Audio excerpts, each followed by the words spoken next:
Help చేయలేదు తెలుసా ఒక్కరు. దగ్గర 100 స్టెప్పులు ఉంటాయి, ఆ ట్రోలీ నేనే తీసుకొని వెళ్ళాను. ఇక్కడికి వచ్చేసరికి మిస్‌క్యారేజ్ అయిపోయిందనమాట. అంటే మీకు ఎమోషనల్ బ్లాక్‌మెయిల్ చేద్దామని చెప్పట్లేదు, కానీ నా లైఫ్‌లో అది బ్యాడ్ సిచ్యువేషన్ అనమాట. రీసెంట్‌గా జరిగింది. ఆ ఎక్స్‌పీరియన్స్ బట్టే చెప్తున్నాను. ఎప్పుడైనా సరే ఎవరైనా సరే friends, welcome back to fauji పిల్ల. సో మనం ఈరోజు మాట్లాడుకోబోతున్న టాపిక్ ఏంటంటే, అసలు ఇండియన్ ఫోర్సెస్‌కి గవర్నమెంట్ ఇచ్చే రెస్పెక్ట్ పక్కన పెట్టండి, మీరు ఇచ్చే రెస్పెక్ట్ గురించి మాట్లాడుకుందాం. అంటే ఏంటి మీ అర్థం? మేము మీకు రెస్పెక్ట్ ఇవ్వట్లేదా అని అనుకుంటున్నారేమో. రెస్పెక్ట్ అంటే ఇప్పుడు ఒక పహల్గామ్ అటాక్ అయిన తర్వాత స్టేటస్లు పెట్టడం, ఇండియన్ ఆర్మీ అదిరా, ఇండియన్ ఫోర్సెస్ అవిరా ఎవరని మాట్లాడుకోవడం కాదు. వాట్సాప్ స్టేటస్ పెట్టినంత మాత్రాన, ఇన్స్టాగ్రామ్ స్టోరీస్ పెట్టినంత మాత్రాన మీరు మాకు రెస్పెక్ట్ ఇస్తున్నట్టు కాదు. రెస్పెక్ట్ ఇవ్వట్లేదంటే లేదు, ఇస్తారు. బట్ కొన్ని చోట్ల నేను ఎక్స్పీరియన్స్ చేసింది మాత్రమే చెప్తున్నాను. ఓన్లీ నేను ఎక్స్పీరియన్స్ చేసింది మీతో చెప్తున్నాను అనమాట. నాతో పాటు నా ఫ్రెండ్స్ చాలామంది ఎక్స్పీరియన్స్ చేసి ఉంటారు ఇది. ఖచ్చితంగా ఎవరైనా ఎక్స్పీరియన్స్ చేసి ఉంటే ఖచ్చితంగా కామెంట్ చేసి చెప్పండి. భయపడాల్సిన నేనేం అంత పెద్ద మాటలేం అనట్లేదు, జస్ట్ జరిగే సిచ్యువేషన్ చెప్తున్నాను అంతే. ఏంటంటే యాక్చువల్గా మాకున్న అన్ని సిస్టమ్స్ అన్నీ బాగానే ఉంటాయి, కానీ ఒక్క లీవ్ సిస్టమ్ మాకు చాలా ఖరాబ్గా ఉంటుంది అనమాట. చాలా దారుణంగా ఉంటుంది లీవ్ సిస్టమ్. ఎందుకంటే ఇప్పుడు మే 25 నేను వెళ్దాం అనుకుని టికెట్ చేశాను అనుకోండి, మే 25కి వెళ్తాను అని చెప్పేసి. ఇక్కడ ఏమవుద్దంటే మే 25కి లీవ్ దొరకదు. మే 25కి లీవ్ దొరకదు అలా అని చెప్పేసి ఎప్పుడు ఇస్తారని కూడా థింకింగ్లో కూడా రాదు టికెట్ చేయడానికి. కోర్స్ మీకు తెలిసిందే, ఈ చిన్న చిన్న జర్నీలకి 1 మంత్ ముందు చేసుకోవాలి. ఇంత లాంగ్ జర్నీ చేయాలంటే 2 మంత్స్ ముందు చేస్తే కానీ టికెట్ మాకు దొరకదు. సరే, టికెట్ ఏదో రకంగా స్లీపర్ అయినా కన్ఫర్మ్ అయిందిరా బాబు అంటే ఇక్కడ సెలవులు దొరకకపోవడం వల్ల ఏమవుద్దంటే, మేము ఎప్పుడు వెళ్తామో ఆ దేవుడిది, ఆ ఆఫీసర్స్ది దయ అనమాట. సో ఎప్పుడో లీవ్ శాంక్షన్ అవుద్ది, వెళ్ళడానికి టికెట్ ఉండదు. ఒకప్పుడు ఉండేదంట. నేను ఎప్పుడైతే జాబ్లో జాయిన్ అయినా అప్పుడు నేనైతే చూడలేదు. మేబీ ఇంకా ఇండియన్ ఆర్మీకే ఉండొచ్చేమో, కానీ మా సెంట్రల్ ఆర్మ్డ్ ఫోర్సెస్కి అయితే మ్యాక్సిమం ఏ ఫోర్స్కి ఈ స్పెషల్ కోటా లేదు. నాకు తెలిసి ఆర్మీ వాళ్ళకు కూడా లేదు, ఎందుకంటే ఆర్మీ వాళ్ళు కూడా మాతో పాటు చాలాసార్లు ట్రైన్లో ఇబ్బంది పడిన సిచ్యువేషన్స్ నేను చూశాను. సో ఈ స్పెషల్ కోటా, స్పెషల్ బోగీలు ఇప్పుడు లేవన్నమాట. దానికంటూ టికెట్ ఇక్కడ చేస్తారు, కానీ మనకి పలానా డేట్ అని తెలియకుండా ఇక్కడ ఏం టికెట్ చేస్తారు. సరే రేపు వెళ్తాం, రేపని తెలిసినప్పుడు 2 రోజుల ముందు చేసినా ఇక్కడ చేసిన టికెట్లు కూడా కన్ఫర్మ్ అవ్వన్నమాట. ఏదైనా వెయిటింగ్ లిస్ట్, నా మొబైల్లో చేసుకున్న వెయిటింగ్ లిస్టే చూపిస్తుంది, ఆ సిస్టంలో చేసుకున్నది కూడా వెయిటింగ్ లిస్టే చూపిస్తుంది. సో దానివల్ల మాకు టికెట్ లేక సరే ఇంటికి వెళ్ళాలి, సరే ఫ్లైట్కి చేద్దాం అనుకోవచ్చు. మీరు సంపాదిస్తున్నారు కదా, ఫ్లైట్కి ఎందుకు చేరండి. నేను ఉండేది దిమాపూర్ నుంచి విశాఖపట్నం చేయడానికి జస్ట్ 30,000 అవుద్ది. డైరెక్ట్ ఫ్లైట్లు ఏముండవు, అది కూడా 15 గంటలు రెండు స్టాప్స్ ఆగేసి మేము వెళ్తామన్నమాట. సో దానికి 30,000 ఇవ్వాలి. మీరు అనుకుంటారు వీళ్ళకి ఎంతో శాలరీ వస్తుందని. మా చేతికి వచ్చే శాలరీ నాకు ఒపీనియన్ బట్టి 45, నాకు అదే వస్తుంది. సో 45,000 చేతిలోకి రాకముందే మేము ఇల్లులు కట్టేయడము, లేకపోతే అమ్మ నాన్న అప్పులు తీర్చడము, ఇవన్నిటి వల్ల లోన్లు, జాబ్లో వచ్చిన వెంటనే లోన్ తీసుకోవడం వల్ల 20,000 అటుపోద్ది, 25,000 చేతిలో ఉంటుంది. మీరు అనుకున్నంత విధంగా మాకు ఏ డబ్బులు మా చేతిలో ఉండవు. మేము ఇక్కడ ఉన్నా ఉండకపోయినా సరే డబ్బులు గాల్లోకి ఎగిరిపోతాయి అనమాట. మా చేతుల్లో ఎప్పుడూ డబ్బులు ఉండవన్నమాట. సో డబ్బులు, మీరంతా జాబ్ లేకుండా ఇబ్బంది పడుతున్నారు, జాబ్ ఉండి కూడా సెలవులకి వెళ్ళామంటే మినిమం 1 lakh అయిపోద్ది, ఈజీగా అయిపోద్ది. ఉండి 1 month ఇంటికి వెళ్ళి ఎంజాయ్ చేయాలని ఎవరైనా అనుకుంటారు, దానివల్ల డబ్బులంతా ఖర్చు అయిపోతాయి. అవన్నీ పక్కన పెట్టడం మా పర్సనల్ ఖర్చులు. సో ఒకరోజు ముందు ఫ్లైట్ చేస్తే చాలా ఎక్కువ పడిపోద్ది అని చెప్పేసి ఎలాగోలా ట్రైన్కే వెళ్తాం. ట్రైన్కి వెళ్ళేసరికి మాకు సీట్ ఉండకపోవడం వల్ల అట్లీస్ట్ నిజంగా ఎంత దారుణం సిచ్యువేషన్ నేను కూడా అనుభవించాను. కూర్చోడానికి కూడా ప్లేస్ ఇవ్వడానికి ఏడుస్తారు తెలుసా. కూర్చోడానికి, పడుకోవడానికి మీరు మాకు ఇవ్వద్దు, మీరు ఎక్కడ పడుకుంటారు, కానీ కూర్చోడానికి ట్రైన్లో ప్లేస్ ఇవ్వరు. టీసీ తరివేస్తూనే ఉంటాడు.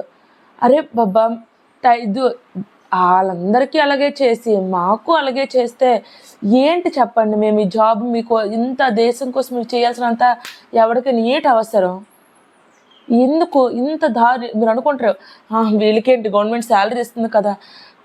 తెలుసా, ఇది నిజంగా చెప్తున్నాను. ప్రతి అబ్బాయి ఫేస్ చేసిన లైఫ్లో ఫోర్స్ అబ్బాయి ఫేస్ చేసి ఉంటాడు. బాత్రూమ్ దగ్గర కూర్చొని సెలవులకు వస్తారు తెలుసా. అంత వర్స్ట్ సిచ్యువేషన్ ఉంటుంది. నెలకి 45,000 సంపాదించినా సరే మేము బాత్రూమ్ దగ్గర కూర్చొని సెలవులకు రావాలి. ఇది పక్కా మ్యాక్సిమం అందరికీ జరుగుతుంది. ఇది నాకు మాత్రమే కాదు, నాకు జరిగింది కాబట్టి నేను చెప్తున్నాను. ఒక్కొక్కసారి అనిపిస్తుంది, ఏంటి ఇలా తయారయ్యారు మనుషులు. మేము చెప్తాం కూడా, టీసీకి చెప్తాం కూడా, సార్ ఇలా అయ్యింది కదా సార్, మీరు జాబ్ చేస్తున్నారు, మీకు తెలుసు కదా, ఒకసారి మా గురించి ఆలోచించండి అంటే ఒక్కడు ఆలోచించాడు తెలుసా. 100లో 10% మంచి వాళ్ళు ఉన్న 90% మాత్రం ఆలోచించారు.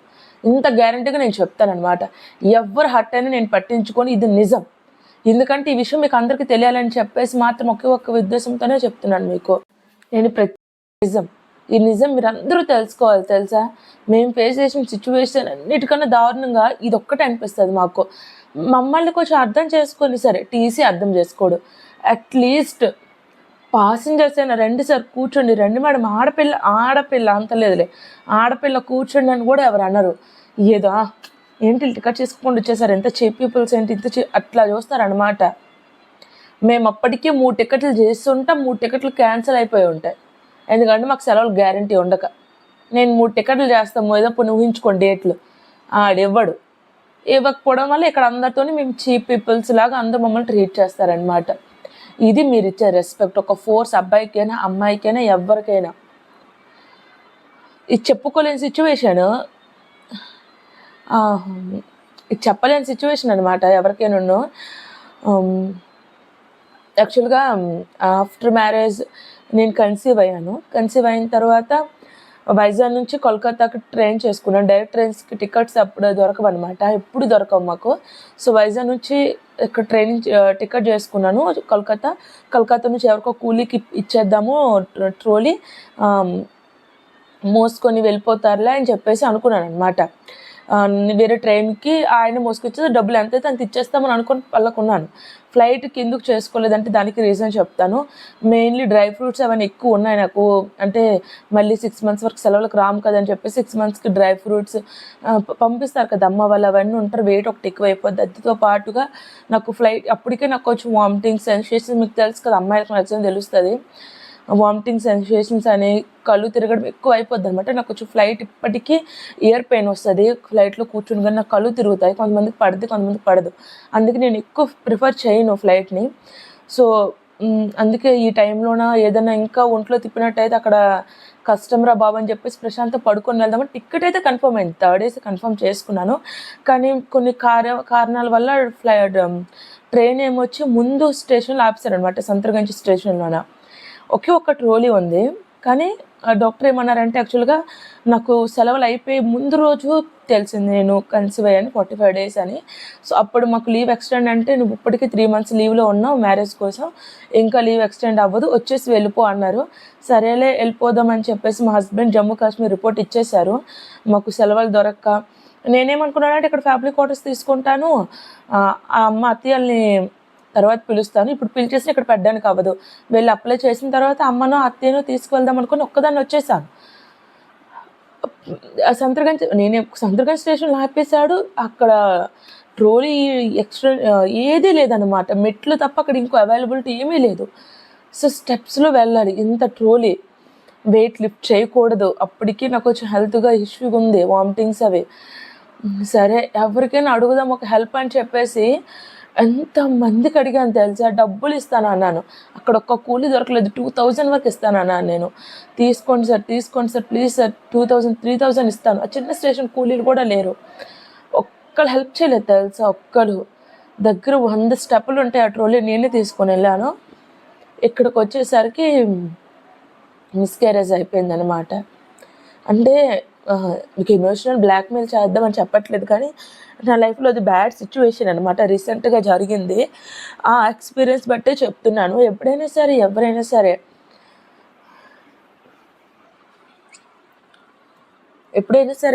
సరే మీకు ఏదైనా హెల్ప్ అడిగితే ఎప్పుడు ఏదైనా నీడ్ అయి హెల్ప్ అడుగుతారనమాట. అంతేగాని ఇదిగా ఎవరు హెల్ప్ అడగరు. అది అయిపోయిన తర్వాత అఫ్కోర్స్ దేవుడు ఎంతే ఇచ్చాడులే అని చెప్పేసి అనుకున్నాను. ఎన్నో త్యాగాలు చేసాం ఈ జాబ్ కోసం, ఇదొక త్యాగమే తక్కువ అని చెప్పేసి అనుకున్నాను అంతే. నేను త్యాగం చేస్తున్నాను, మా హస్బెండ్ త్యాగాలు చేశారు. లాస్ట్కి నా బేబీ కూడా త్యాగం చేసినట్టుంది. వదిలేండి, అది అయిపోయిన చరిత్ర.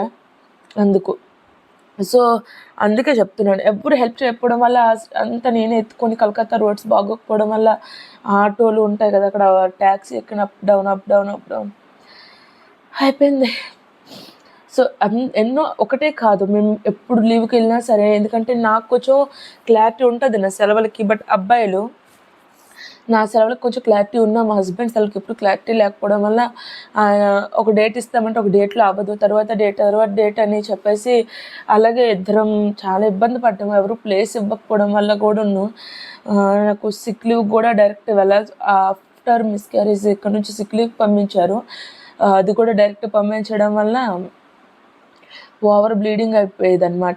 సో మీకు తెలుసు కదా సిచ్యువేషన్ ఎలా ఉంటుందో. ఆఫ్టర్ మిస్క్యారేజ్ 10 days ఇక్కడ పెట్టేసి ఇంటికి పంపించారు. ఫ్లైట్కి వెళ్ళాను కలకత్తా వరకు. కలకత్తా నుంచి 12 hours వెయిటింగ్ అనమాట ఇంకో ఫ్లైట్ పట్టుకోవడానికి. సో ఇంకో ఫ్లైట్ పట్టుకునే బదులు ట్రైన్లో వెళ్ళిపోవచ్చు, ఎందుకంటే అప్పటికి నా సిచ్యువేషన్ అస్సలు బాగాలేదు, వెయిట్ చేసేంత ఇదిలో కూడా లేను. ట్రైన్లో కూర్చోగలనేమో కానీ అప్పటికి చెవు నొప్పి వచ్చేస్తుంది ఫ్లైట్లో కూర్చుంటుంటేనే. ఇట్లా పడట్లేదురా బాబు ఫ్లైట్ అని చెప్పేసి ట్రైన్ ఎక్కాను. బట్ ఈసారి అలా చెప్పాను నేను. ఒక ఆంటీ విశాఖపట్నం, కలకత్తా నుంచి విశాఖపట్నం వరకు చాలా ఆవిడ ప్లేస్ నాకు ఇచ్చేసి ఆవిడ కూర్చొని నన్ను పడుకోబెట్టారు. ఉంటారు అట్లా అందరూ చెడ్డోళ్ళ ఉంటారా కంటే కాదు, మంచోళ్ళు ఉంటారు, కానీ చాలా తక్కువ మంది ఉంటారు. ఆవిడ నాకు చాలా హెల్ప్ చేశారనమాట ఆ సిచ్యువేషన్లో. నాకు నడుము నొప్పి వస్తుంది అని చెప్తే అమ్మలా దగ్గర చూసుకొని ఆవిడ అన్నీ నొక్కారు తెలుసా. నిజంగా ఆవిడ చాలా గ్రేట్, నాకు చాలా హెల్ప్ చేశారు విశాఖపట్నంకి వచ్చినంత వరకు కూడా. కొన్ని టైంలో తెలుగువాడు కూడా హెల్ప్ చేయరు. మేము వెళ్ళేటప్పుడు ప్లేస్ కూర్చోడానికి కూడా ఇవ్వకపోవడం, పడుకోవడానికి అసలు ఎలాగైనా ఎవరు బాత్రూమ్ దగ్గర కూర్చొని లేకపోతే కింద కూర్చొని ఎంతో నరకం చూసి వస్తాము సెలవులకి. కానీ కొంతమంది కామెంట్స్ ఉంటాయి, మీకేంటి మీరు ఊరికనే చేస్తున్నారా, మీకు శాలరీ రావట్లేదా. ఇప్పుడు ఈ పాలిగమ్ అటాకే చూసుకుందాం. ఒక నెలకి 50,000 ఇచ్చేసి నువ్వు నీ ప్రాణాలు అర్పించి వెళ్ళానంటే నువ్వు వస్తారా? ఇంతమంది కామెంట్ చేస్తున్నారు కదా, ఎవడైనా వెళ్తాడా? నీకు నెలకు ₹1,00,000 ఇస్తారు, వెళ్తావా నువ్వు ఇది ఆపరేషన్కి? తిరిగి ప్రాణాలతో వస్తామో రాదో కూడా తెలియదబ్బా. నిజంగా తెలుసా, మీరు అంటారు మీకు శాలరీస్ ఇస్తున్నారు కదా. సాఫ్ట్వేర్ ఇంజనీర్కి మ్యాక్సిమం తనకి థ్రెడ్ ఉంటుందా, లైఫ్ థ్రెడ్. హార్డ్ వర్క్ ఉంటుంది, ప్రతి జాబ్లో హార్డ్ వర్క్ ఉంటుంది ఒప్పుకోండి, కానీ లైఫ్ థ్రెడ్ ఏ జాబ్లో కూడా ఉండదు, ఒక్క ఫోర్సెస్తో తప్ప. సో బట్ వాళ్ళకి లైఫ్ థ్రెడ్ లేకుండా 2-3 lakhs ఇస్తున్నారు. లైఫ్ థ్రెడ్ పెట్టుకొని మాకు 50,000 ఇస్తారబ్బా. మీరు ఎలా చెప్పగలరు మేము ఇంత సంపాదించేస్తున్నారు, మీకు ఇంత శాలరీస్ ఇచ్చేస్తున్నారు అని చెప్పేసి? ఒక లిమిట్ ఉంటుంది. కామెంట్ చెయ్యండి, తప్పులేదు, దానికి ప్రతిదానికి ఒక లిమిట్ ఉంటుంది. సో ప్లీజ్ రెస్పెక్ట్ ఇవ్వడం అంటే స్టోరీలు పెట్టడం, స్టేటస్లు పెట్టడం కాదు. ఎప్పుడైనా ట్రావెలింగ్లో ఏ సోల్జర్ అయినా సరే, ఇది ఏ ఫోర్స్కి అయినా సరే, ఏ పర్సన్ అయినా సరే, మీకు ఒక కూర్చోడానికి, మీకు ఎవ్వరు పడుకోవడానికి ప్లేస్ అడగరు, కూర్చోడానికి ప్లేస్ అయినా వీలైతే సహాయం చెయ్యండి. దానివల్ల మీకు ఏమీ లాభం లేదు. మీకోసం చాలామంది ప్రాణాలు ఇక్కడ అర్పిస్తున్నారు. సో వాళ్ళ కోసం మీరు ఇంత ప్లేస్ కూడా ఇవ్వలేకపోతే, ఇంత హెల్ప్ అట్లీస్ట్ ట్రావెలింగ్ వచ్చేటప్పుడు ఏదో కష్టం అంటేనే కదా మీకు ట్రోలీ పట్టుకోమని చెప్తారు, అంతేగాని మ్యాక్సిమం ఎవ్వరూ చెప్పరు. మాకు చాలా స్టామినా ఉంటుంది, మాకు చాలా స్టామినా ఇస్తారు ఇక్కడ, ఎందుకంటే మాకు ఇక్కడ హార్డ్ ట్రైనింగ్ ఇస్తారు. ఆఫ్టర్ ట్రైనింగ్ తర్వాత కూడా మాకు హార్డ్ వర్క్ చాలా చేస్తాం మేము. సో మాకు ఉంటుంది. బట్ ఏదో ఎంతో హెల్త్ బాగోకపోయిన టైం అప్పుడు మీకు ఎవరైనా హెల్ప్ అడిగితే వీలైతే హెల్ప్ చెయ్యండి. దానివల్ల మీకు పోయింది ఏమీ ఉండదన్నమాట. కొంచెం ప్లేస్ ఇచ్చినంత మాత్రాన, కొంచెం సామాన్లు ఇచ్చేసేటప్పుడు హెల్ప్లో కూడా మీకు ఏటి అవ్వదు. ఒక దేశ సోల్జర్కి మీరు ఇచ్చే రెస్పెక్ట్ అంటే ఇది మాత్రమే ఉంటుంది. సిస్టమ్ తప్పు లేదా అక్కనంటే ఇది ఫోర్స్ అనమాట, దాన్ని ఎవరిని తప్పు పట్టలేము. ఆఫీసర్ ఎందుకు టైం లీవ్ ఇవ్వరంటే అక్కడ వేరే రీజన్స్ వాళ్ళకు ఉండొచ్చు, మేము వాళ్ళని ఎదిరించలేము. మాకు స్పెషల్ ఒకసారి టీసీ అన్నారనమాట. సార్ నేనే గొడవ పడ్డాను సార్, మేము సోల్జర్స్ సార్, మాకు ఎలాగైనా స్పెషల్ బోగి లేదు. మీరు మీ దగ్గర ఖాళీ ప్లేసులు ఉంటే ఉండకపోయినా ఎక్కడొక్కడ కొంచెం అడ్జస్ట్మెంట్ చేసేయండి సార్. డబ్బులు ఎందుకు మా దగ్గర తీసుకుంటారు? ఒక్కసారి డబ్బులు కదా ఎన్నిసార్లు అడుగుతారో వాళ్ళకే తెలీదు.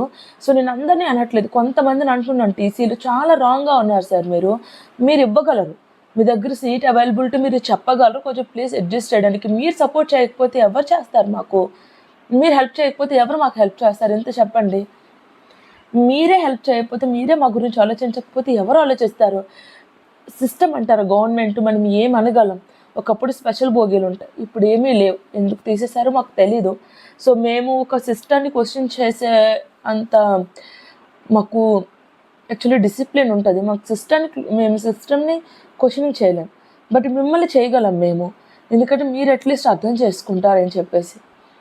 అట్లీస్ట్ టీసీ సర్స్కి చెప్తున్నాను, మీరైనా అర్థం చేసుకోండి. ఎప్పుడైనా ఎక్కడైనా మీకు ఏ సోల్జర్ కనిపిస్తే వాళ్ళకి డబ్బులు అడగడం, సరే డబ్బులు అడిగారు, అట్లీస్ట్ డబ్బులు అడిగిన తర్వాత ప్లేస్ ఇవ్వండి. ఆ ప్లేసు ఇవ్వరు. మీరు అర్థం చేసుకోవాలి. మీరు వాళ్ళని తిట్టాల్సిన అవసరం లేదు.